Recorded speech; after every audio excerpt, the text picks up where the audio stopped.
Local fight కు AP సర్కార్ ready అవుతోంది. పురపోరు నుంచి స్టార్ట్ చేసి పల్లెపోరుతో స్థానిక ఎన్నికలను ముగించే ప్లాన్ చేస్తున్న ప్రభుత్వం మున్సిపాలిటీల్లో డీలిమిటేషన్ ప్రాసెస్ ను స్పీడప్ చేస్తోంది. వార్డుల పెంపు, పునర్విభజనతో సీమలో పురపోరు ఈక్వేషన్స్ ఇంట్రెస్టింగ్ గా మారాయి. పెరిగే సీట్లపై నేతలు ఆశలు పెట్టుకుంటుంటే పార్టీల అంచనాలు మరో తీరుగా ఉన్నాయి. మున్సిపల్ ఎన్నికలు జరిగితే సీమలో పైచేయి ఎవరిది? వైసీపీ కంచుకోటలో కూటమి లెక్కలేంటి?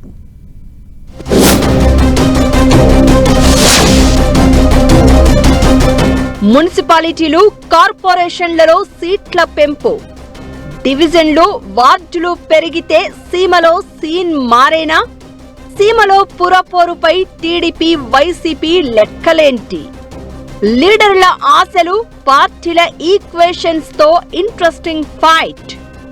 వైసీపీ కంచుకోటలో కూటమి పార్టీల ఎత్తులు.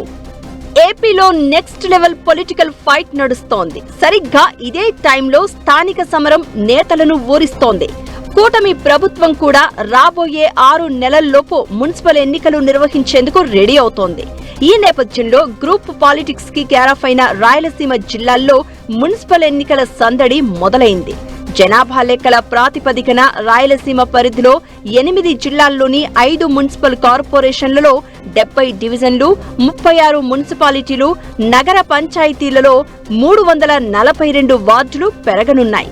దీని ప్రకారం ప్రధాన రాజకీయ పార్టీలు ఎన్నికల కసరత్తులు మొదలుపెట్టాయి. అధికార కూటమిలో బీజేపీ, జనసేన నేతలు టీడీపీ సహకారంతో తమ వర్గబలం ఎక్కువగా ఉన్న చోట పోటీకి సన్నాహాలు చేస్తున్నారు.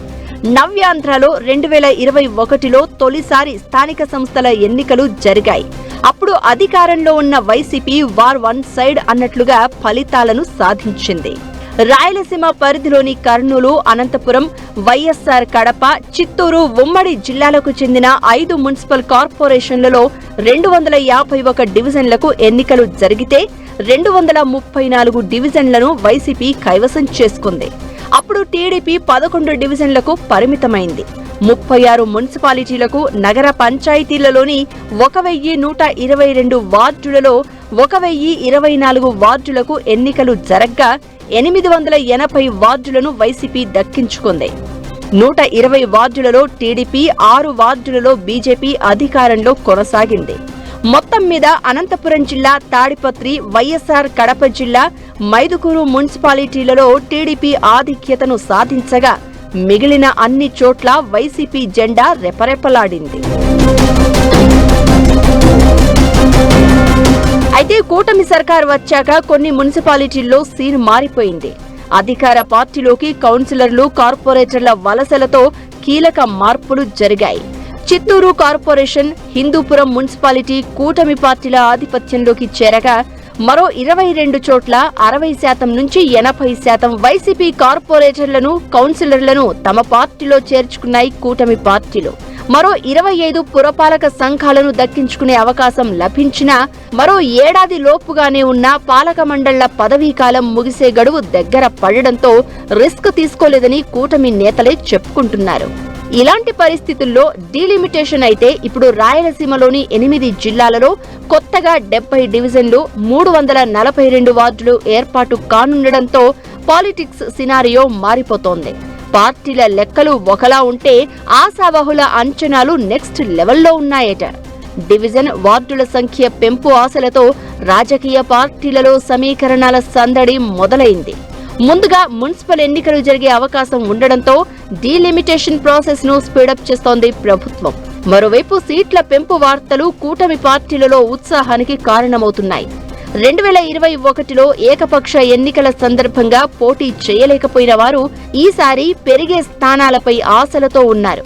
ప్రధాన ప్రతిపక్ష పార్టీ వైసీపీ నుంచి వలసపోయిన వారి స్థానాలను కొత్త వారితో భర్తీ చేయడంతో పాటు పెరగనున్న సీట్లలో బలమైన అభ్యర్థులను బరిలోకి దించే ప్లాన్ చేస్తోందట. కూటమి రాయలసీమపై స్పెషల్ ఫోకస్ పెట్టింది. వైసీపీ కంచుకోటలో ఆ పార్టీ బలాన్ని స్థానిక ఎన్నికల్లోనూ తగ్గించే స్కెచ్ వేస్తోందట. ఇప్పటికే సీమలో ఓ కార్పొరేషన్, పలు మున్సిపాలిటీలను స్వాధీనం చేసుకున్న కూటమి పురపోరులోనూ సత్తా చాటి ఫ్యాన్ పార్టీకి షాక్ ఇవ్వాలని ప్లాన్ చేస్తోందట. పైగా కూటమిలో 3 పార్టీలు ఉండడంతో ఆశావహులకు టికెట్ల కేటాయింపు ఇంకొంచెం ఈజీ అవుతుందనే లెక్కల్లో ఉంది కూటమి. అయితే తమ కంచుకోటలో తిరిగి బౌన్స్ బ్యాక్ అయ్యేందుకు డివిజన్లు, వార్డుల పెంపును అడ్వాంటేజ్ గా మలుచుకోవాలని భావిస్తోందట వైసీపీ.